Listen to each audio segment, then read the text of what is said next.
Hi, Acadiana. Meteorologist Dave Baker here on a Wednesday, back in the home studio, which is nice, and back to being live, which is my favorite way of going along with Let's Talk Tropics. I'm really enjoying being over in Baton Rouge a few days a week, but there's nothing like being back here in the home studio. So we don't have a lot to talk about when it comes to what's happening right now. And believe it or not, this is September the 10th. This is the peak of the hurricane season. And when we look at the course of a hurricane season between June 1st and November 30th, the peak of activity usually happens around September the 10th. So it's not really about the middle part of the hurricane season. It's where we usually see the peak of the activity. And what's been so incredibly unusual is over the last week or so, ever since we had 91L that was out in the middle part of the Atlantic, we really haven't seen a whole lot. But there are some explanations, and there's also some indications that things could get busy because hurricane season is usually jam-packed with named storms during the months of September and October. So just because things have been nice and quiet really does not mean to let your guard down. In fact, it's actually an advantage to you. This is the time that you can still get the items that you need to prepare for a busy hurricane season in case things start to turn around as we head toward the second half of the season. So right now outside, it's a nice day. The humidity, though, the humidity is back for sure. We're really feeling that yesterday. It even had some thunderstorms out to our east, and we're running at 86 degrees right now with that dew point at 73. Winds are currently out of the northeast at 6, and right now we just got a handful of showers that are out there in the Gulf waters. A couple of those are sneaking their way onto the Terrebonne Parish coast, but for the most part, this is all kind of drifting off toward the west and really not bothering too many folks unless you're going to be doing some work out in the offshore waters. But some of those may transition on land. I would say St. Mary, Iberia, and going over toward Vermilion and Cameron parishes will have a decent shot at a couple of showers. Same goes for southeastern Louisiana there, Terrebonne, Lafourche, and then over toward Plaquemine and Jefferson Parish. You could see some storms there. But traveling across the region, we've got beautiful blue skies with just a few clouds mixing in across the Acadiana region and also into Senla. Over in Alexandria, things are looking nice and dry. So this is what we've got going for you. We've got that frontal boundary that's still out here in the middle part of the Gulf waters. And over the course of the last day or so, there's been a little bit of a low pressure area here. And some of that moisture kind of broke off and has been moving off toward the west. And that's why we've seen a little bit more humidity. But there are going to be a few changes over the course of the weekend. The jet stream is going to kind of dip down here in the west and then kind of ridge here, and then there's still going to be a little bit of a trough there. So when you got that upper ridge right there, that's going to bring us some hot weather for the weekend. Fortunately, at the surface, though, things are going to be dry, so I don't think the humidity levels are going to be too bad. Gorgeous day out there on Panama City Beach. Beautiful blue waters and sunshine out there. A little rough on the seas there over to around Orange Beach. Again, some of that due to that stronger southerly breeze. There's a decent south breeze there at Dauphin Island as well. And over toward Lumcon there at Cooperative. Not a bad day. Got a few clouds starting to billow out in the Gulf waters. This is looking south, so those are some of those showers that we were seeing on the radar. And then the dry air is still kind of hanging on there over parts of southeast Texas, so not as many clouds across areas right around Galveston. But wanted to point out that because of that frontal boundary and that little bit of a low pressure area, winds and seas are going to be a little bit higher over southeastern Louisiana, and that's going to transition to about 1 to 2 foot seas here locally. So if you got some boating plans outside of those scattered showers and thunderstorms, I don't think you're going to have too many problems. So looking at the Gulf satellite, again, nothing tropical to worry about. And again, sometimes when we have an old frontal boundary that's kind of draped here and you get a low to develop, it does cause some concern sometimes, but at this point, it's really starting to pull in a lot of dry air from this direction, and then there's some pretty strong wind shear coming in out of the southwest, too. So at this point, we're not expecting any tropical development there, nor anywhere in the Gulf waters for the next several days. There's a quick look at the western part of the Caribbean and portions of Central America. Later on in the hurricane season, the Central American gyre sometimes gets going, and that can rotate little disturbances kind of around it like this. And when that happens, you can sometimes get a disturbance that might develop out here in the western part of the Caribbean, and then that would translate northwestward over toward the Gulf waters. Not seeing the signs of that happening right now, but as we get toward the end of this month and into October, that Central American gyre kind of comes back around. So those are what produces more of our homegrown systems, a little closer to home here over the south or northwestern part of the Caribbean and the southeastern part of the Gulf.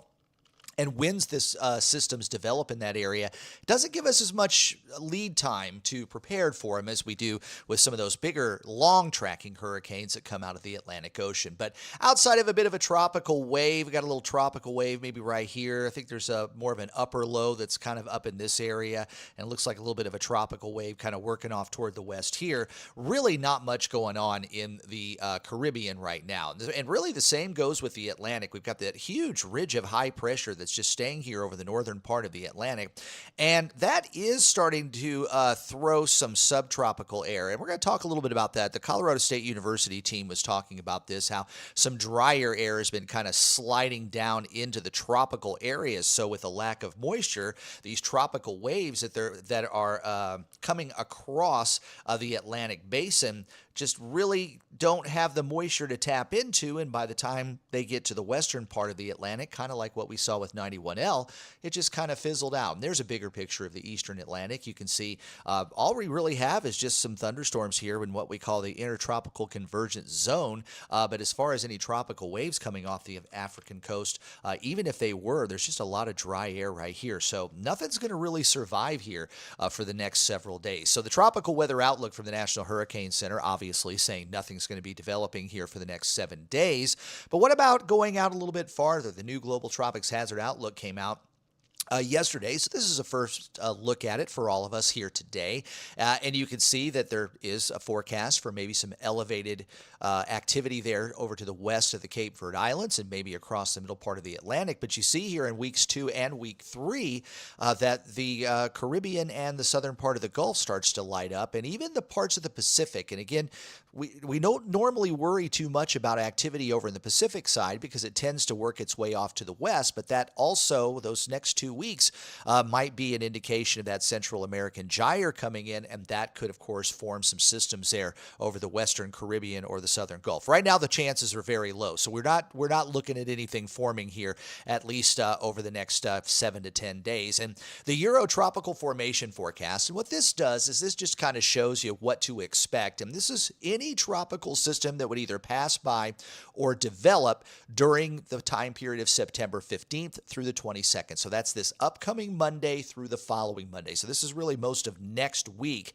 And there are some areas there over the eastern part of the Atlantic that's got maybe a 30 or 40 or 50% chance for some development that would be out in this particular area. And again, some of the conditions look a little bit more favorable with some more moisture over the eastern part of the Atlantic. So far, it does appear that the southern part of the Gulf or northern part of the Gulf Coast is going to be free and clear of anything, but you started to see things kind of creeping in just a little bit farther from the east. So that is something we'll keep an eye on here over the next couple of days. So meanwhile, as far as the frequency, again, we've reached the peak of the hurricane season when it comes to the amount of systems, and we still have a long way to go. And really, I don't want people to let their guard down just because it's been so quiet right now. And if you've been watching the crawl on the bottom there, we average about 7 named storms there after September the 10th. So we've only had 6 so far. So if we get 7, we're going to be right there in the ballpark of an average season. Hi, Sarah. Thanks a lot for watching today. We get into the average part of the season, but that second half of the season is a lot busier than the first half. So usually, even as we start to get in toward the end of October here, you can see the activity is way above what we have even during the early part of August. And a lot of people really figure August and September are big hurricane months, but October can be rather busy as well. And we saw that last year, not just October, but even November was a very busy season. So this is kind of a table of where we go over an average season. And so far we've had 6, and we usually have that by August 29th. And we did have that. That was Fernand. And so now we're here. We should be having about 8 named storms under our belt and about 3 hurricanes, but so far we've only had 1. And as far as major hurricanes, we've already had 1, and it was a Category 5. That was Hurricane Aaron several weeks ago. But just to remind you, this is just a little chart of the storms forming after today over the last 5 years. And last year, as most of you know, was extremely busy, especially during the months of October. And of course, we had Milton, I think, that was in November. That was just a massive massive storm, not a massive storm, but a very small, very intense storm that moved over the southern Gulf, drifting eastward over toward Florida. And again, when you get to the latter part of the hurricane season, late October going into November, a lot of your storms that develop in the Caribbean will go away from us. They kind of go off toward the northeast. Same goes with the Bay of Campeche. A lot of times they'll form there and then cruise northeastward over toward Florida. The pattern starts to shift toward the latter part of the hurricane season. But you can see here back in 2020, we had 11 named storms and 8 of those becoming hurricanes. And in 2024, we outdid that on the name of storms, but we still had a considerable number of hurricanes. So there's a lot of time to go before hurricane season is over. And September, again, just about anywhere we can see some development. Most of the action comes off the African coast and then kind of cruises out into the middle part of the Atlantic. But again, that Central American gyre can get going here later on in the season, and that could also produce some storms a little bit closer to home. Did want to remind you, though, that even though we don't have an update on the NOAA hurricane forecast, they were still calling for a 50% chance that we would have an above normal season, somewhere between 13 and 18 named storms. Also wanted to bring to your attention the Colorado State University. Now, they did do kind of a discussion on what's going on and why the season has been somewhat quiet, and I did put a link in the description for this particular one. And again, what they're talking about more is that the season really kind of got off to a slow start, but Hurricane Erin came around. The average prediction, or the prediction there for 16 named storms, 8 hurricanes and 3 major hurricanes, is still remaining the baseline. They're not changing their forecast. In fact, they don't do another full-on forecast during the summertime, and they just kind of do these little 2-week discussions here.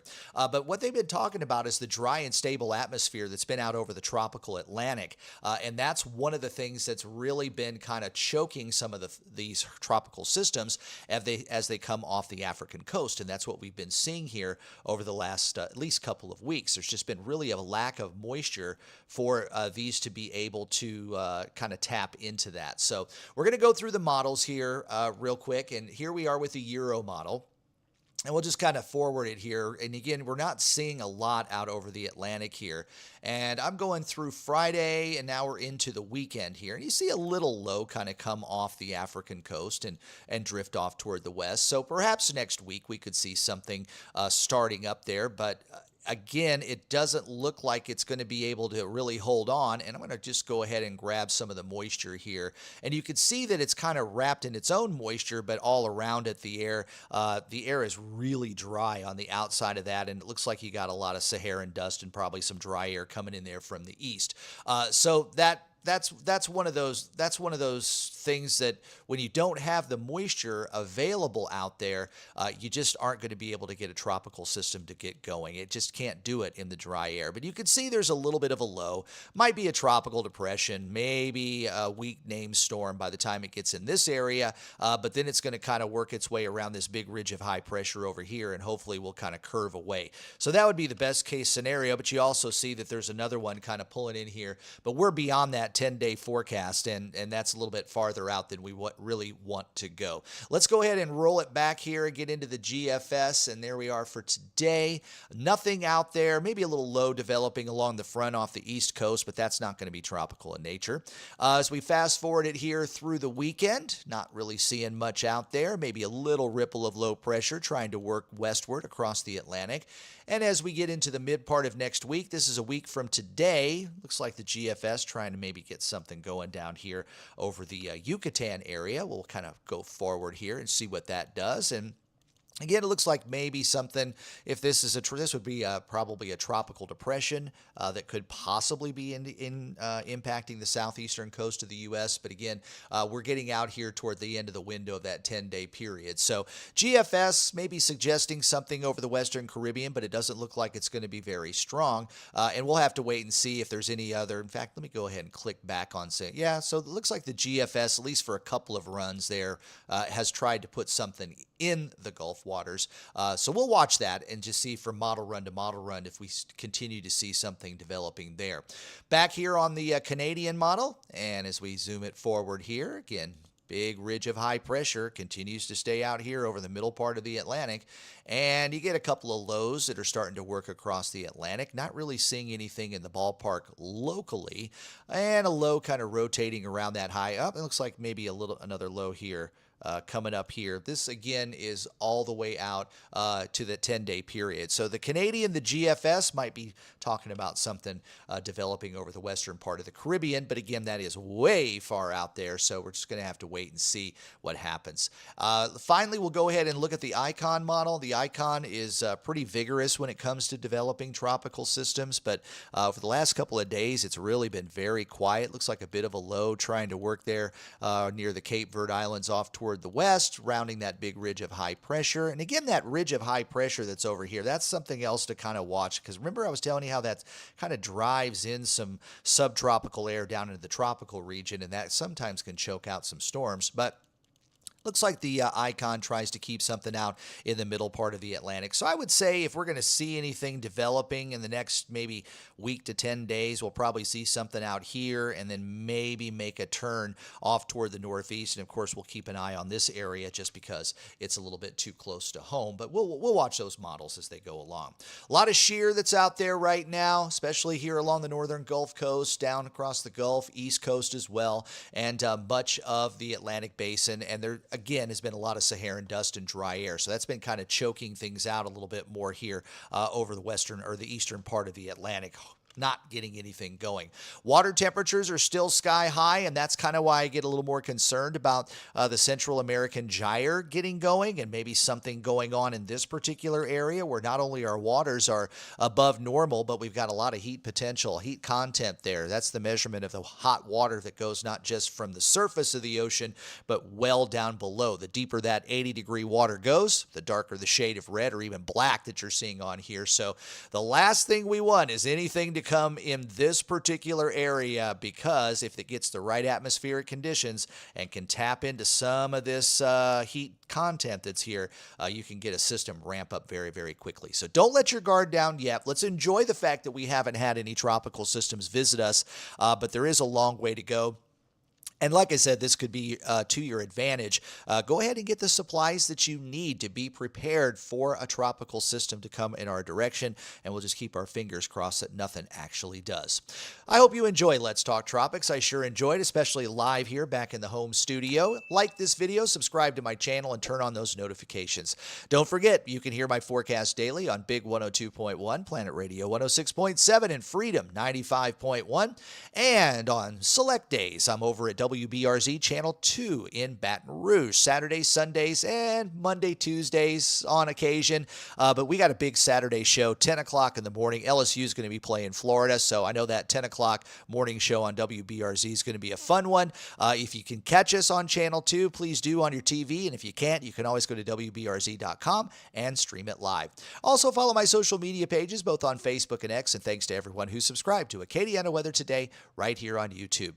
I'm Meteorologist Dave Baker. Hope you enjoy the rest of your Wednesday, and I'll see you on Thursday morning. Have a great day.